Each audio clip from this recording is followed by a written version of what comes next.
The old Winchester might have been made in the USA. Ted Vincent placed it in a tree, overlooking the estate's pool. Wearing rubber gloves, and using a small monocle, Ted was just 70 yards from the pool, where several lounge chairs were set up. The pool was on the estate of Byron Diamond, a millionaire entrepreneur. The tree was outside the estate, but close enough. Byron Diamond employed Ted's wife, Kara, a beautiful woman with dark brown hair. She planned to spend the weekend at Diamond's estate. As she had for the past 4 weekends, she openly told Ted about her intention to have a physical relationship with her boss. When Diamond's wife, Miranda, did charity work, Ted didn't know if Miranda was aware of Kara's visits, but the estate staff likely knew. Diamond and Kara walked toward the pool, with Diamond in swim trunks, and Kara in a stripped and skimpy top. This wasn't the first time Ted had seen them like this. Over the past weeks, he had carefully observed the estate. Now, he felt it was time to decide the fate of the two lovers. Diamond's model like good looks and muscular physique made a striking couple with Kara. Ted could somewhat understand why Kara was attracted to Diamond, but understanding didn't mean acceptance. From the moment she announced her intentions, he was firmly against it. Ted and Kara, both 37, had been married for 16 years and had twin daughters, Claire and Beth, who were 15 and resembled their mother. The girls were currently at Ted's parents' house. Before heading to football camp, Ted was supposedly biking with his best friend, Miles Jacobs, his business partner and friend since first grade. Their company grew, and both men became wealthy. Miles was married to Robin, his childhood love. Robin had been a childhood sweetheart of both Miles and Ted. But Miles won her heart. Ted never understood why. As he and Miles were similar in appearance, Ted accepted it, and found Kara in college, who was all he ever needed. A few months ago, Miles waited on the bike path some distance away, while Kara was about to get a big surprise. Ted saw Kara and Diamond embrace, and the hug turned into a kiss. As soon as they broke the kiss, and Kara walked away, Diamond's chest exploded. His body pulled away from Kara, who screamed and fell to the ground. Blood was everywhere. She crawled to the pool and dived in. Ted had seen enough. He climbed down from the tree, ran up the hill, and threw the rifle into the bushes. He removed the stock cover and gloves, stuffed them into a plastic bag on his belt, and jogged to his bike. He rode to the main bike path, and after ensuring no one was nearby, biked about 3 miles to join Miles. They continued their ride, and about 6 miles later, Ted disposed of the plastic bag in a dumpster. They finished their ride, and arrived at Miles's house. The rifle didn't concern Ted. He assumed the police would find it, but they wouldn't get any DNA. He had owned the rifle for many years, having gotten it from a dying acquaintance. There were 2 rifles and 2 pistols. The other rifle was from World War II. Besides the rifle used today, the other weapons were in Ted's weapons safe. This rifle was never in the safe. Ted kept it hidden in the garage closet. When Kara announced her intention to have an affair with Diamond, Ted immediately thought of the rifle. He took her to his country property over the next week, to ensure she shot accurately. After some adjustments, the rifle was ready. When they arrived at Miles's house, Robin greeted them with cold beers, asking, "How was the trip, guys?" Miles replied, "It was great. The track wasn't crowded, and we had a good workout." About 4 hours later, Robin, a pleasant-looking woman with dark hair, hugged them both. Ted found her attractive, though she was Miles's wife. After some beers and a shower, they sat by the pool. Robin asked Ted, "How long do you think this thing with Kara will last?" She knew about Kara's weekend activities. Ted had confided in them. And while Robin thought he should kick Kara out immediately, Miles suggested waiting, to protect their business and children. Ted had already made up his mind. He despised men who slept with others' wives, especially his own. Ted responded to Robin, "I have no idea, but Robin, I hope to continue my relationship with Nora." Robin replied, "I still think it's time for you to leave Kara." Robin and Kara were never close, though their families communicated. Miles's sons, George and Ben, were close in age to Ted's twins. Despite social gatherings going well, Kara and Robin moved in different circles. Kara had her country club friends, while Robin was active in the Democratic Party and book clubs. Kara's job changed when she was hired by Diamond 2 years ago. While Robin stayed at her old company, as Ted sat there, he reflected on recent events and Kara's betrayal. For 20 months, he had no idea there was a problem. Their bed life was unchanged, and Kara was present at their daughter's soccer games. He was shocked when Kara confessed her intentions late one night, saying, "Ted, I don't want to, but I'm going to do something. I hope this doesn't ruin things. I love you." Ted, usually stoic, remained calm. Kara continued, "Byron and I have developed a crush. His wife is away every weekend. I'll visit him starting this Friday," she said. "I don't know when it will stop." Ted didn't react outwardly. Internally, he knew he couldn't stop her, and wouldn't try. He also knew Diamond was as good as dead. So was their marriage. He hadn't decided what to do with Kara yet. He loved her, but her negative qualities had peaked, remembering the rifle in the garage. He closed his thoughts. Kara was startled when Ted smiled after about a minute. His genuine smile, which was unsettling to her, was triggered by thoughts of the rifle. "Do you find this funny?" she asked heatedly. "Not at all," he replied with a smile. His smile sent a shiver down her spine. Ted stood up and asked, "Have you already had love-making?" Kara hesitated. "No, just a few kisses. I'll sleep in the guest house. Let me know when you're done with the rich boy. Then we'll see what's left." Ted walked upstairs to pack for the night. Kara, sitting in the living room, felt unhappy with the turn of events, but was determined to go through with her plans. It was Wednesday, and she was eagerly anticipating her weekend with Byron, who was younger, rich, educated, and well-built. She realized her attraction after seeing him shirtless in the office gym. Kara expected the affair to last a few months, maybe leading to something more permanent. She loved Ted and appreciated the life he provided, but she was restless and very attracted to Byron. She was sure she and Ted would work it out eventually. Ted, unable to sleep that Wednesday night, had a lot on his mind. The twins were staying with friends for the weekend, giving him time to think and check his weapons. On Thursday, he went to his usual cafe for lunch, where he sometimes dined with Nora Hansen, a young woman with an athletic figure and dark hair. Nora reminded Ted of Robin, in both appearance and behavior. They had been flirting for weeks, but Ted had no plans to pursue her until Kara announced her affair. That Thursday, Ted sat next to Nora in the booth, instead of across from her. Nora, used to men hitting on her, noticed the change and was pleased. She had been saving a place for him for 2 weeks, hoping he'd take the hint.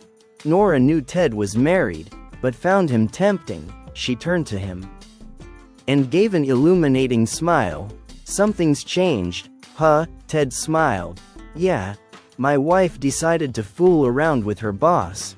Nora put her hand on his thigh and said, "I was wondering if you'd like to have dinner and dance on Friday night." "Oh, Ted, I'd really like that," she said softly. Ted grinned, feeling foolish.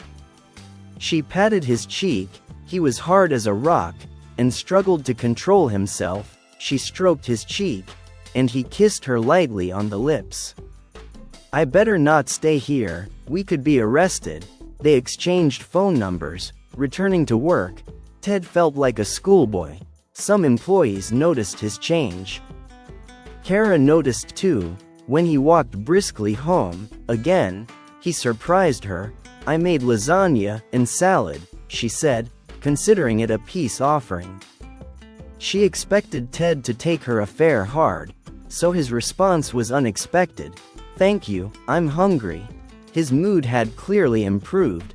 Kara was suspicious and wondered if he had already moved on. After washing his face, they sat down to eat. Kara made up her mind. "I'm going to his house tomorrow," she said. He glanced at her. "It's not too late to stop, Kara. I believe you'll regret this." She hesitated. This was a different Ted. For a moment, she felt love for him, but struggled with it. "I need this, Ted," he smiled. "I don't think we use the word need the same way, Kara." She cleared the plates. "I hope you see your path clearly, and we go to bed with me tonight." "No, you'll see me. When you're done with the rich boy, it will be clear then." Kara was disappointed. She had envisioned a pleasant night of love-making to end this phase of their marriage amicably, but this wasn't destined to happen. She realized she was done with it. Ted paused before heading to the guest house. "Maybe something will come back then, Kara, but most likely nothing." He walked out the door. Kara sat at the table. Realizing she was risking her marriage, she had hoped things might return to normal after the affair ended, but now knew that was naive. Continuing with Byron would change her life unpredictably. She almost decided to end it, but doubted Ted would ever see her the same. She decided to proceed. Friday evening, Kara packed her bag before work, including a new, tight-fitting nightgown. She was nervous, but thrilled, when Byron kissed her in his office. They left work separately to avoid suspicion. Kara arrived at the estate at 6 o'clock. Byron welcomed her warmly, kissing her as soon as the door closed. Excited, she hurried upstairs to the master bedroom. Byron struggled to carry her, a reminder that he wasn't as strong as Ted. In the bedroom, they quickly undressed and had intense, thrilling lovemaking. Though brief, it was satisfying. Kara believed they could reach new heights together.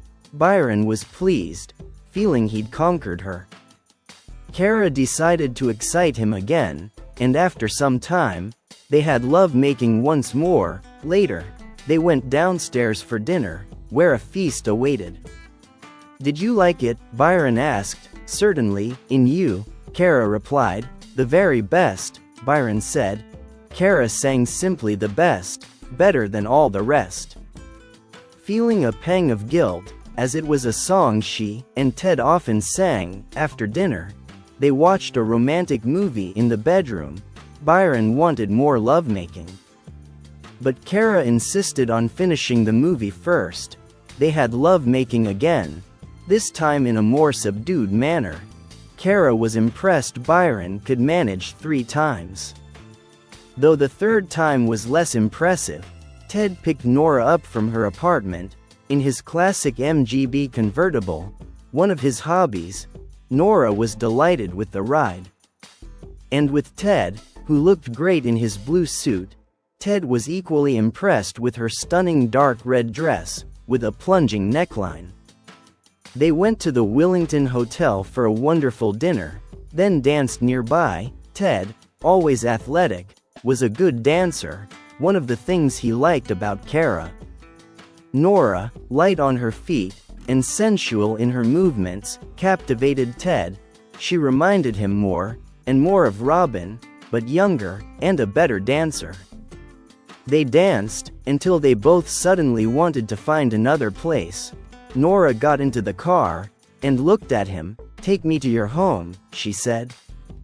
Ted controlled himself during the drive, and drove carefully. 15 minutes later, he opened the front door, and let Nora in.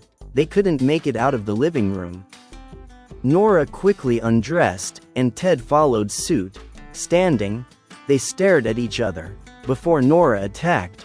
Throwing Ted onto the sofa, they began with such intensity and zeal as never before. In the morning, they woke to sunlight, showered together, and Ted prepared breakfast.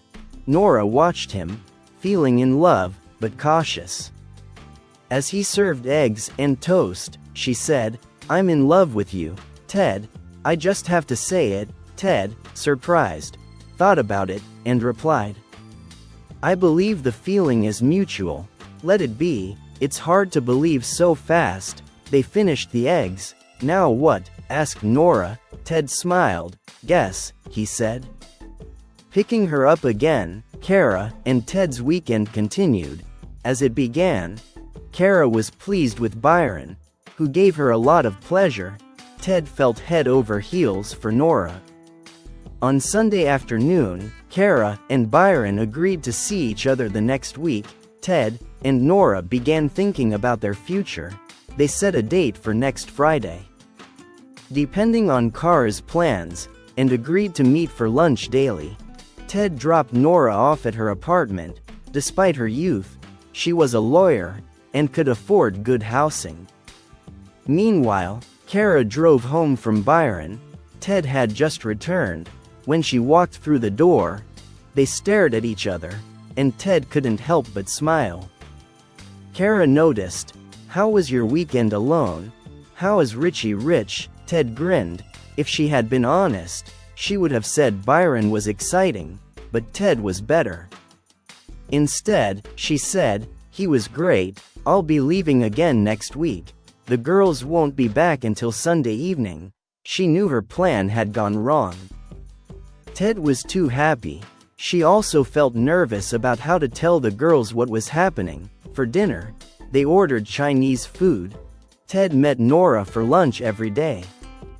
During the week, they planned to go to a concert on Friday, and spend the weekend at her house. Ted and Kara communicated mechanically throughout the week. At work, Kara and Byron were careful, and at home, she hoped Ted would soften and take her back. No chance. Every night, he slept in the guest house. In the evenings, he watched baseball, or not, talking to Kara. He basically ignored her. Their marriage was frozen. While in the guest house, he walked through the backyard, looking around the diamond estate, using Google Maps and night vision goggles. He began building a mental diagram of the place.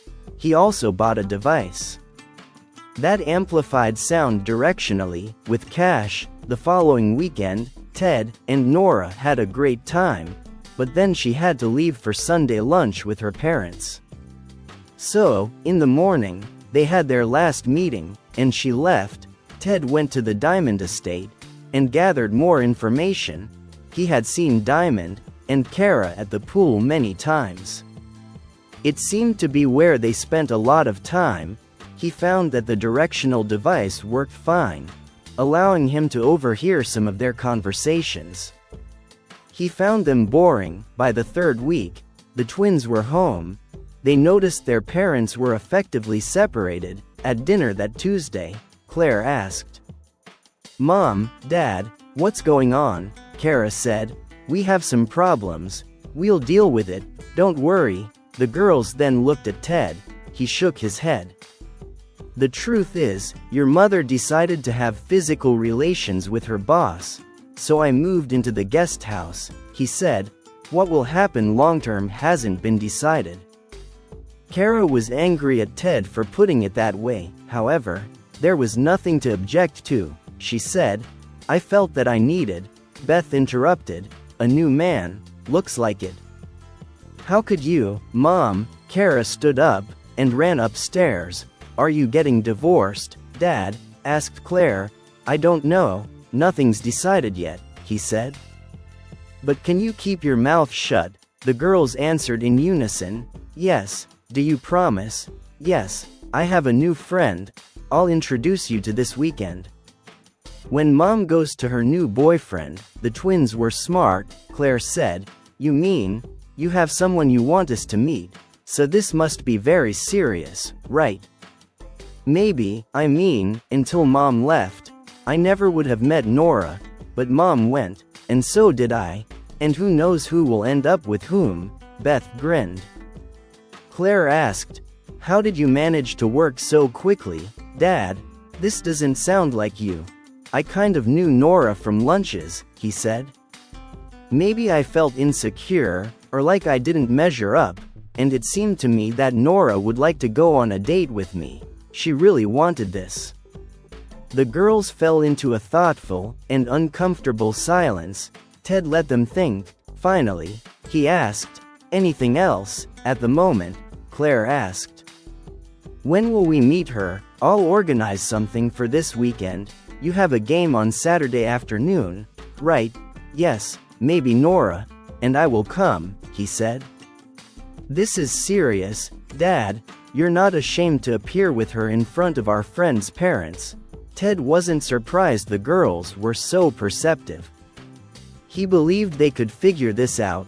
Nothing is set in stone now. I like this woman, and your mother ruined our marriage, but the situation is unpredictable. They left it at that. Kara never came downstairs. On Friday, she returned to Diamond's estate. She had a pleasant weekend, but sometimes got bored. Byron's physical repertoire was more limited than Ted's. Kara tried to introduce something new, but he wasn't receptive. Byron could manage, at best, 3 times a day. And he was quick, and didn't like cuddling. This left a lot of time, when they weren't having lovemaking, since their affair was supposed to be secret. They couldn't go out, so they stayed at the estate. It was big enough for hiking, and they had a pool, where they spent a lot of time. That same weekend, Ted took Nora dancing again, this time to a local club. One of her friends, Laura Blake, was there, and Ted was introduced to her. In reality, Ted had no intention of keeping his relationship with Nora a secret. They danced amazingly, then went back to Nora's. Ted left at 1 a.m. The twins were waiting for him. A wide smile appeared on Ted's face when he saw them in the living room. You girls have a game tomorrow, he said. You should get some sleep, Beth said. We were waiting for you, Claire added. I see you have a big smile.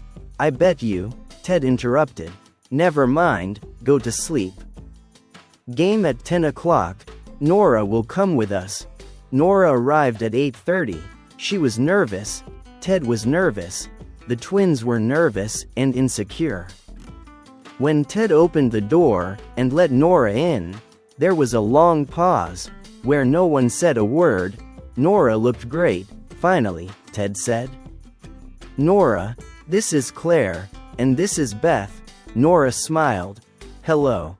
I think it's a little awkward, but maybe we have something in common, she said. I played football in college, on the attack. Where? Asked Beth. Notre Dame, Nora said. Ted was stunned, and the girls were impressed. Beth, the troublemaker, had a soccer ball in her hands. She tossed it to Nora, who skillfully picked it up with her right foot, and threw it back with her knee. Beth caught the ball. Nora smiled, and Beth and Claire smiled back. Ted said, Then, let's go. The girls were good at soccer. They usually dominated the center of the field. Trying to control the game, Ted and Nora watched. Ted was watching closely, while Nora could hardly contain her excitement, jumping up and down in her seat.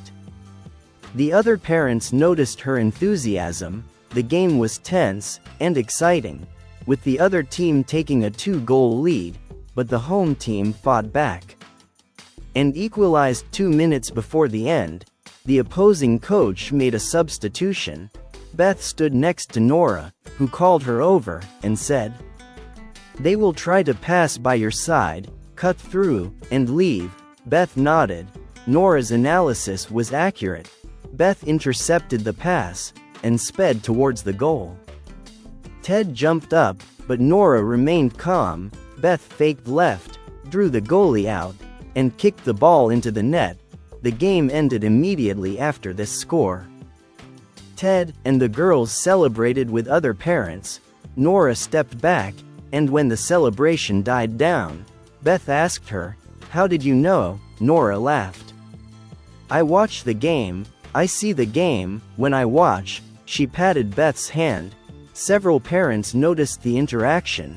Joan Drake asked Ted, "Is she the Twins' coach?" Ted replied, "No, she's my friend.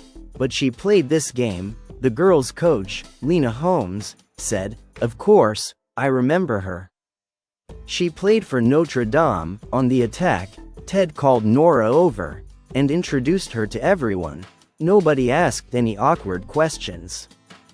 In the car, on the way home, Claire said, "Dad, you can guess what they're all wondering." Ted laughed. "Let them." The four of them stopped for pizza. Then Ted and Nora went to her house for about 3 hours. They returned with Chinese dinner. Ted was a bit worried about the food choice. After dinner, they had another long conversation about soccer. Beth Googled Nora and learned about her college career. Nora had studied there for 3 years. Around 9 p.m., there was an awkward silence. Then Ted said, "Girls, Nora and I are heading to the guest house." Beth said, "Be quiet, please." Nora laughed. "I've promised to do my best." After Nora and Ted left, the girls discussed everything. They really liked Nora and saw how much their father liked her. They felt like their family life was over. "It was an abrupt transition," Claire said. "It's not Dad's fault, is it? Mom left to study lovemaking with this idiot. I really hate her for this." "Me too. I can only guess, but how could she just do that?" "Selfishness, or that's all," Beth said. "We have to accept the change, Claire. Maybe things won't be so bad. I like Nora. Dad likes her too. But they haven't known each other long, right? So we don't know. Maybe Mom and Dad will make peace," Beth said dryly. "Maybe." They went upstairs, watched a video, and then fell asleep. Ted and Nora had a wonderful time again. In the morning, they prepared breakfast for 4. Nora set up an impromptu soccer lesson for the twins in the backyard. Then she had to visit her mom and dad. Ted and the twins had a long discussion about how to proceed. Ted tried to reassure them about their mother and told them that, even if there was a divorce, they would stay in the house. He also assured them they would still have a lot of contact with both parents. If they separated, they discussed how the girls should react to Kara, and Ted urged them to be polite. Then Kara appeared at the door, creating another awkward moment, with everyone staring at her. Kara said, "I want you girls to know that I love you, and I love Dad too."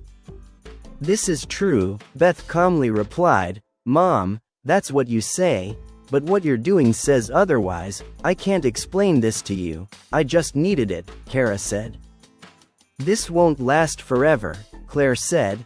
"Oh, I'm not so sure about this." Kara walked into the kitchen, saying she was going to make dinner. The other 3 looked at each other. Nobody said much. Dinner was delicious, but stressful. Kara asked about the soccer game. Claire said, "Beth scored the winning goal." After an awkward silence, Ted said, "Beth anticipated the pass and intercepted it. She went all the way and scored past the goalie." Kara praised the girls. Ted cleared the table, and the girls went to their rooms. He went to the guest house. Kara said, "Ted, understand. I mean, you could spend the night here." "Never." "Are you done with this idiot?" "I don't know. Maybe it wasn't what I hoped for. We stayed home all weekend, you know, Kara. People will find out. They already know something is wrong. I don't want to embarrass you, and he doesn't want his wife to know. It's a pity, Ted. A bit more, and it will end. Kara, please understand, you ruined our marriage. It's over between us, so stay as long as you want. Just remember, he is all you have now. Kara was shocked by this frank statement. She saw once, and ran upstairs. By morning, she decided to act normally. She had to go to work, and so did Ted. The girls were preparing for a trip to their grandparents' house, and then to an outdoor camp. Ted had lunch with Nora, and explained what had happened after she left. Then he went home to help the twins pack their things. Kara's plans for the day were disrupted when her friend Joan called. Kara, who is that nice young woman who came to the football game with Ted? Kara paused. Which young woman? Oh, I understand. She's a former soccer player. Very pretty, she said. We were all wondering where you were. Damn it, calm down, Kara. She and Ted didn't.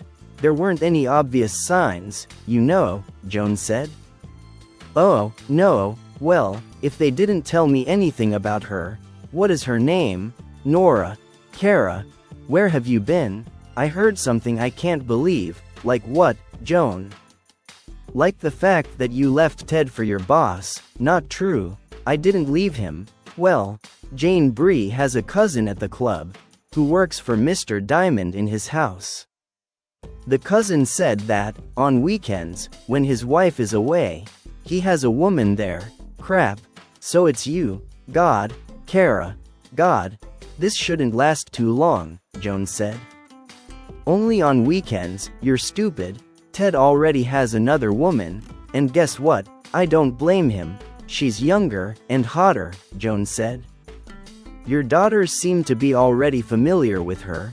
You screwed up royally. Kara was truly shocked. That evening, she and Ted dropped the girls off at his parents' house. The ride home was silent, but when they entered the house, Kara confronted Ted and slapped him. He stepped back. What the hell? You replaced me, you fool. You're complaining. What did you expect? You must have made preparations for my departure. How long have you been making fun of me? She said. I only knew her from the cafe. We didn't even kiss until you went crazy with your boss. So screw you, cow. Kara stormed away. Ted went to the guest house, then walked out the back door, wearing dark clothes. He found a good place to observe Diamond from a tree. That night, he intended to test a sound amplification device. He set it up and waited until he saw Diamond and his wife on the deck, overlooking the pool. They sat and drank wine as he joined their discussion. He heard Diamond say, "And it won't last long. You have your boy toy." Miranda replied, "Only because you started it. This is like the fourth or fifth available girl." Diamond said, "I support your style, Miranda. Don't ruin it. Why are they always married? Do their husbands know?" "Yes. I force them to tell their husbands about it. I like it better this way. When we have social events at our company, I smile at all the idiots. Someday, boy, you will cross the wrong person," Miranda said. "Nope. What will they do? They may divorce their wife, but they all have children, so they don't do it. They just accept it," Diamond said. "So what, if they end up getting divorced? It's a pity. You're one of the biggest pricks in the world." A real idiot. But I'm good in bed, right?" Miranda laughed. "What do you think? My Deshaun is better." "Ha, nonsense," Diamond laughed. The conversation trailed off. Ted got down and walked away. Until this moment, Ted had thought dealing with Diamond was unnecessary and risky, but now, he had Nora, Kara, and her antics made it possible. Maybe he thought he should thank Diamond. but the conversation he just overheard reignited his burning anger. The next day, he walked into Miles's office.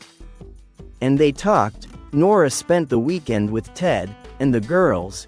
The couple slept in the guest house, but otherwise interacted with the twins almost like a family. After Saturday's game, there were more soccer lessons. Saturday night, Ted and Nora had a fantastic time in bed, as usual, as they lay in bed. Nora asked, "What happens next, Ted? I mean, maybe it's weird to ask this, but are we exclusive?" Ted laughed. "You mean, do I sleep with my wife on the side?" Nora giggled. "Yes. I'm absolutely not going to do this. I'm a one-woman man. You can be that woman, if you want," she said.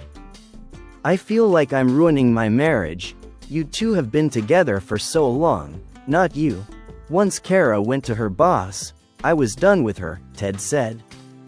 After a few hours, very quickly, in fact, I felt it freeing, and I benefited. I'm happy with it. The next morning, they had another fun run. And then went to prepare breakfast. Nora went to her parents' house a little early, to help her mother with an unusual cake. Ted told the girls he was going for a bike ride with Miles, and that he'd see them later. He hugged each one tightly, and left. Earlier that week, Ted had prepared the rifle, and left it by the tree, loaded and wrapped. As he hid his bike, and headed there, he half hoped someone would take it, but everything was in place. He had serious doubts, even when he was backed into a corner, but he kept remembering the conversation this prick had with his wife, Miranda, and then he saw his almost undressed wife kissing the guy. He thought, "Screw this, it's time to end this crap." As Ted and Miles sat drinking beer after the bike ride, Robin ran out of the house. "I saw it on TV. Diamond was shot. He is dead. Diamond is dead." Ted quickly stood up. "What about Kara? They said that a woman was present, but she was not injured." Miles exclaimed, "Oh my God." He took out his phone and turned on the newsfeed. Miles kept Ted's cell phone with him the entire trip. It was in his belt bag. He waited until Robin looked at his phone before handing Ted the phone, but Robin saw it. She didn't think much of it at the time. Ted tried to call Kara. "No answer," he said. "I better go home. Maybe someone called." He left on a bicycle. When he returned home, the landline phone was ringing. "Hello, is this Ted Vincent?" "Yes. This is Detective Harvey from APD. There was a shooting, but your wife was not injured," he said. "You're talking about Diamond. My friend told me what happened. I can't comment on this. Mr. Diamond is dead. Your wife is here at the station," Harvey said. "She is completely shocked. Can you come get her?" "Certainly. Where?" "Main office, 3rd floor. Please contact the front desk." Ted put on shorts and a t-shirt. Over his cycling gear, he had a wallet and phone in his fanny pack. He grabbed the car keys and drove off, unsure of what to expect. He was told he could see Kara. After the conversation, Detective Harvey, an older, fit white guy with gray hair, had a partner, Stella Blaine, an attractive and tall brunette. Ted sat with them in a small room and answered all their questions. They asked about his day, and he recounted the bike ride and all. They then asked if he knew Kara was involved with Diamond. "Yes." "How did you feel about this?" asked Harvey. "I didn't like, but I moved on," Ted said. "What does that mean?" "I have another interest, another woman." "Oh, so you have an open marriage?" No. As soon as she announced it, that's how I reacted." "Do you have a weapon?" "Yes, I have a weapon safe. We'll have to look into it." "Fine. We'll go home together." The police gathered details about the bike ride, addresses, and who Ted met with. Then they left him in a small room for a while. The door was locked. Ted just sat there, looking at his phone. About 15 minutes later, Harvey returned and asked if they could look at his phone. Ted said, "I have work-related stuff on my phone that I don't want public. Nothing illegal, we could get a warrant." He decided to let them take the phone. He was told it would take 30 minutes. Then they took him to Kara. She was wearing a t-shirt and jeans, not hers. She looked scared. Ted said, "Kara, are you okay?" "No, God, he got shot. I was right there," she said. "There was blood everywhere. I'm sorry, Kara. Once they're done with my phone, I can take you home." "Okay, Ted, please. I regret all of this," she said. "But we can talk on the way home." He hugged her. Soon, the detective brought the phone, and the couple left the station. When they were in the car, Kara asked, "Ted, did you shoot him?" "No, maybe I don't regret that he was liquidated, but I didn't do it." Kara stared at him. "I know you. You could have," she said.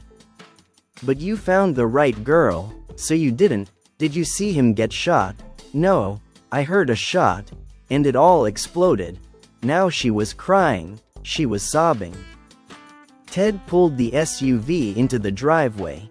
He escorted Kara inside and led the arriving police officers to the weapons safe. They examined the weapons and asked about the ammunition. There was an unopened box of .30 caliber ammunition. They were not interested in other ammunition.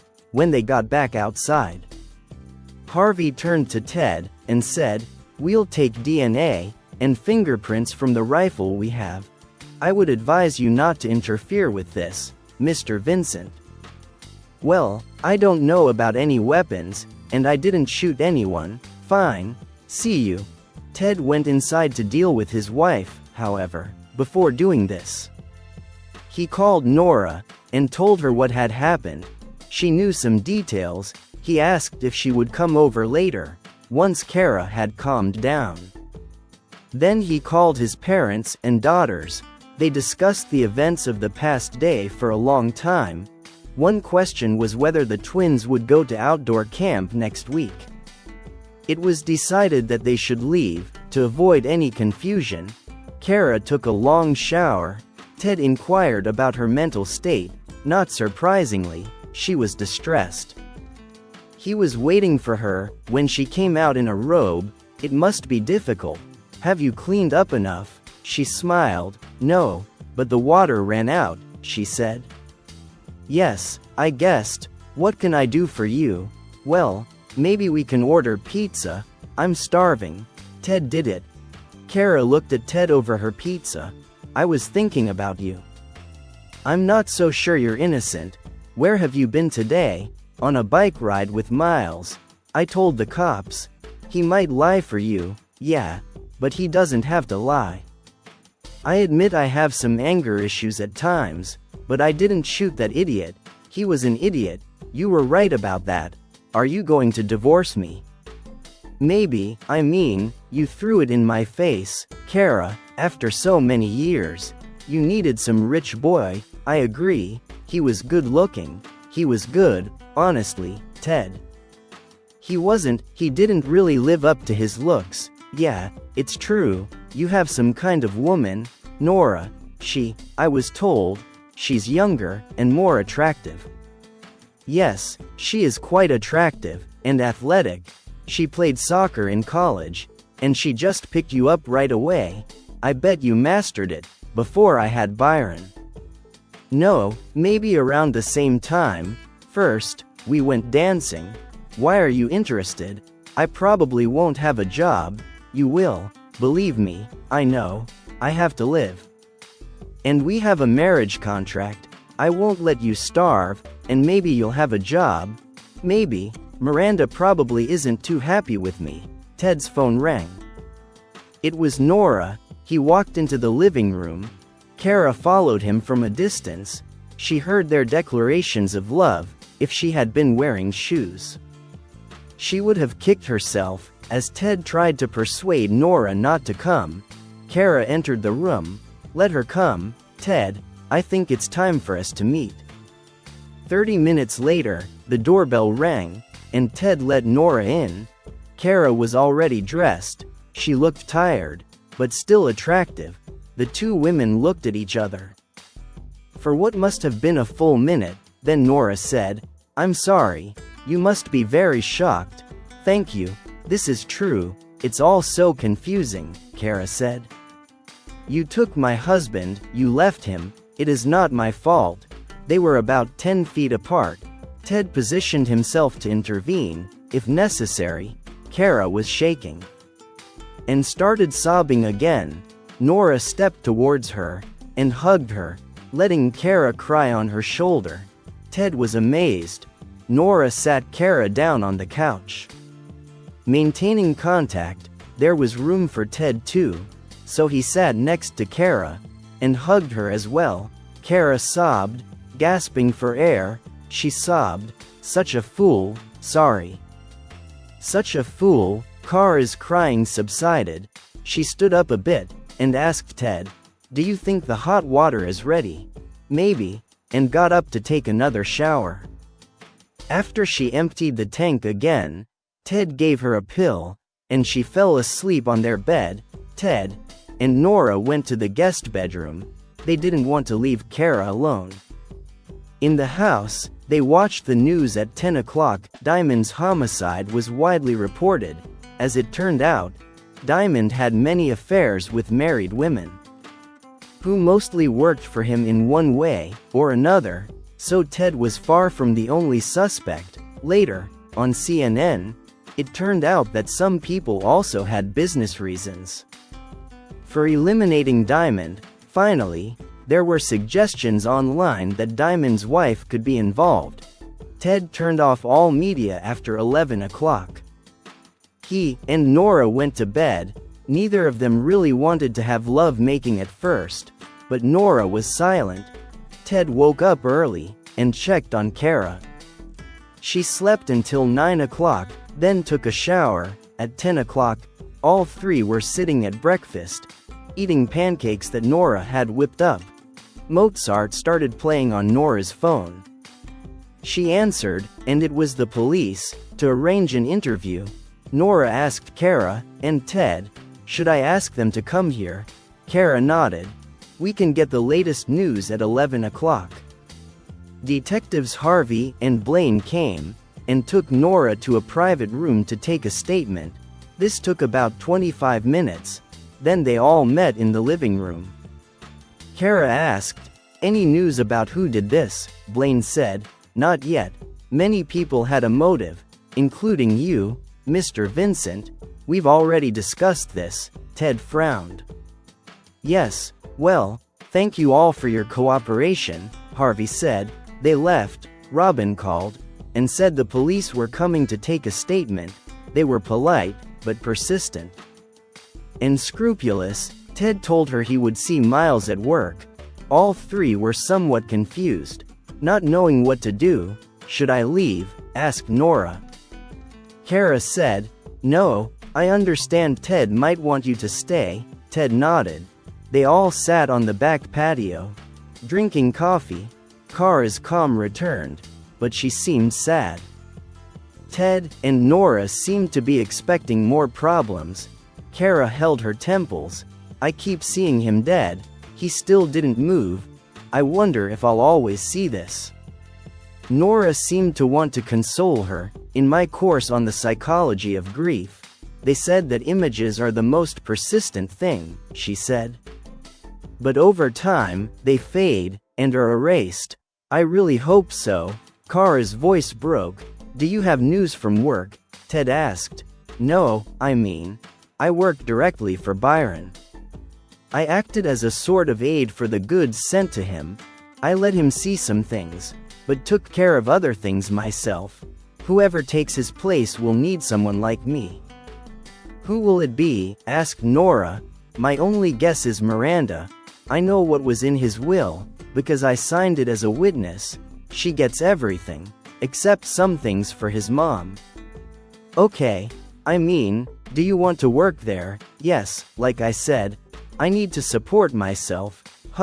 Ted looked at Nora. Well, until you get back on your feet.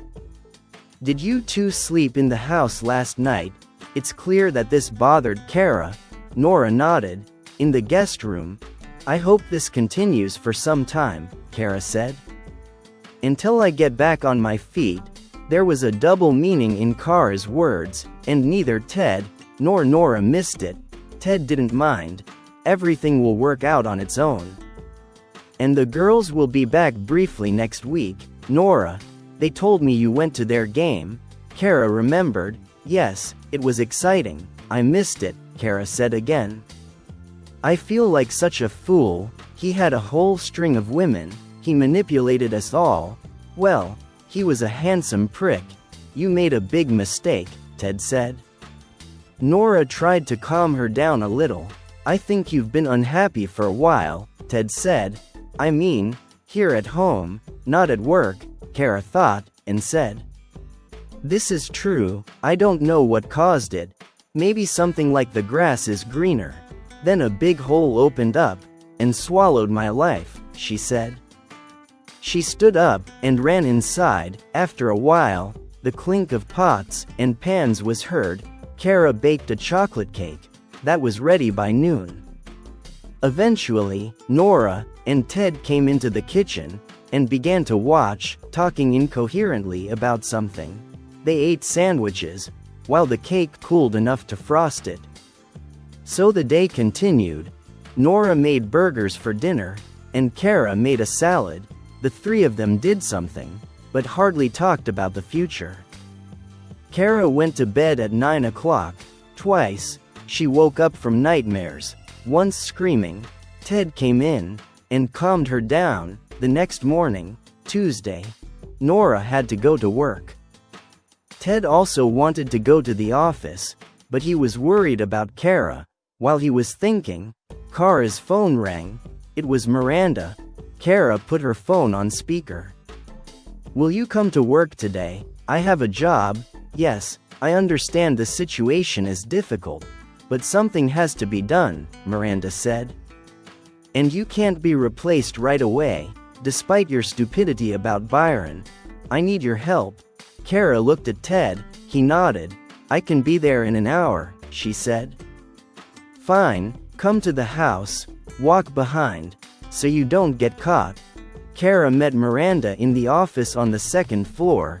Miranda extended her hand for a handshake. And Kara accepted it. Miranda began, I'm curious, before we get down to business, why Byron was able to get his hands on you, she said. I saw your husband, did he disappoint you? Oh, no, but Byron looks so good. Yes, but that was not the case, not that good, actually, Kara said. I've already begun to understand this, not bad, but no more best case scenario. He had a tendency to fade, perhaps you, and he have not reached this stage yet. Maybe, well, let's get started. The two of them worked all day, bringing Miranda up to date. They also considered how to handle Byron's affairs. But the body had not yet been returned. At 6 o'clock in the evening, Miranda looked up from her work, and asked, Can you stay for dinner? We still have a lot to do. Certainly, I have Ted and his girlfriend at home. That's what I heard. She's pretty, yes, and young. He slept with her the first night I left, Kara said. So they are really connected. Looks like it. My girls like her, too. Miranda looked at Kara, and smiled. Well, if you need some relief, I can lend you one of my boy toys. They know how to satisfy a woman. Kara blushed. Miranda, thank you, but I'm not ready yet. Just let me know, now that we women are running the company. Maybe the guys will have to make room. Is there anything you need? Well, if it comes to that, a toy boy will do. I don't want to destroy any family, Kara said. You're too cute, Kara. They ate, and Kara went home at 9:30. Miranda gave her a significant raise. Ted and Nora were interested to see how Kara was doing at work. Given the complexity of the situation, Kara described her day. and the work she had to do, and she told them about her promotion, so I won't be a burden. Looks like I can support myself. It sounded pretty bleak, Ted said. Kara interrupted. You know, Miranda offered me a boy toy to use, if I needed it. I refused for now, Nora gasped. Really? How do they look? Ted was a little annoyed by this, but said nothing. I don't know, I didn't even know Miranda had them. For the next 6 weeks, Kara worked for Miranda 6 days a week, either in the office, or at her home. The work was moving forward. Ted started getting divorced. About 2 weeks later, this came as no surprise to Kara, or the twins. Miranda hired Kara a lawyer. But the details were easy to work out. The parties agreed and signed a few weeks later. The twins stayed in the house with Ted and Nora. Kara didn't mind that much. She gradually moved towards peaceful coexistence with her daughters. They often spent their days off with her. Ted and Nora returned to the main house. Nora gave up her apartment. Essentially, she took on the role of mother to the girls. The situation became more and more comfortable. One night, Nora and Ted, having completed another pleasant session of lovemaking, snuggled up to each other. Nora, do you want to get married? Nora tensed. She looked at him. They kissed. Nora said, I want children, too. She looked at Ted with some trepidation. He hugged Nora, redipping into diaper changing. Okay. They kissed again. They got married 6 months later. 2 months later, Nora became pregnant. Meanwhile, the police investigation into the sensational homicide of a millionaire reached a dead end. Gradually, the crime disappeared from public view. From time to time, some journalists raised this topic, and it faded again. Authorities spent a lot of time checking the alibis of everyone they thought had a motive. Including the 6 husbands, they got nowhere. Some had no alibis, or weak ones, but the police did not have the results of an examination of the prints on the rifle. And indeed no concrete evidence, and there were no witnesses, despite numerous public appeals to people who may have been on a side trail near the shooting site. The police checked Miranda. She was with 2 young men, several miles from the shooting scene. They checked to see if she had ordered the shot. Even though the shooting did not appear to be professionally executed, nothing was found. Perhaps because there was nothing to look for, their attention to Ted quickly faded. Miles had a very convincing alibi as a traveling salesman. In the end, the matter went into dormant mode, slightly reminding itself from time to time. Soon, Kara became absolutely indispensable to Miranda and the company. She was smart, passionate, and knew more about operations than anyone else. With the possible exception of the late Byron, one Saturday afternoon, Miranda and Kara were getting ready to go out. Kara had a room in the house. She went upstairs to take a shower. Until now, she had never gone to the pool. Miranda had no problems with the pool. It bothered Miranda that Kara had an issue with the pool. So that Saturday, Miranda found Kara drying herself with a towel after her shower, and tossed her a robe. Come with me, Miranda said. Kara was confused. But Miranda was the boss. She followed her. Miranda walked to the door that led outside to the pool. Kara stopped. Miranda said harshly, I have a treat for you. But you have to go outside to get it. Kara hesitated, but then she thought, maybe it was time to step outside. There were 2 sun loungers by the pool. Miranda walked past them, and Kara followed. There were 2 young men there, both undressed, both beautiful, and well-oiled. One was black, the other white. But well-tanned. Kara was stunned. Miranda said, You haven't slept since the shooting happened. This is Damon, and this is Chad. You have a choice. But you must choose one. Kara stood there, looking at the men. She got excited, opened her robe, and threw it on the floor. She slowly walked towards Damon, staring at him. "Hello, Damon, my name is Kara." Damon smiled. "Nice to meet you, Kara." And Damon put on quite a show for Miranda and Chad, who were just watching. Miranda and Chad gave them a round of applause, and that's how Kara's fear of the pool was overcome. Kara's life changed dramatically, but not in a bad way. She had her choice of boy toys and a job she loved. She spent Sundays with her daughters, and sometimes with Ted and Nora. When Nora gave birth to little Bryce, Kara was thrilled, but a little jealous. Ted and Nora were very happy too. One day, when the women were alone, Nora asked Kara about her bed life, and Kara told her clearly. Nora's lovemaking with Ted was exciting. That night, this had subsided a bit, since the baby was born. Now, Nora was back into the rhythm. From time to time, Nora and Kara would start another conversation. This was always enough.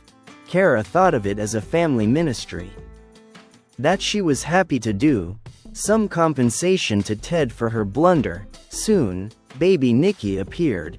As they say, all's well that ends well. One evening, after all the children had gone to bed, Robin found herself walking around the backyard with Ted. She stopped at the guest house and turned to him. "Nora and I like each other," she said. "I'm pleased."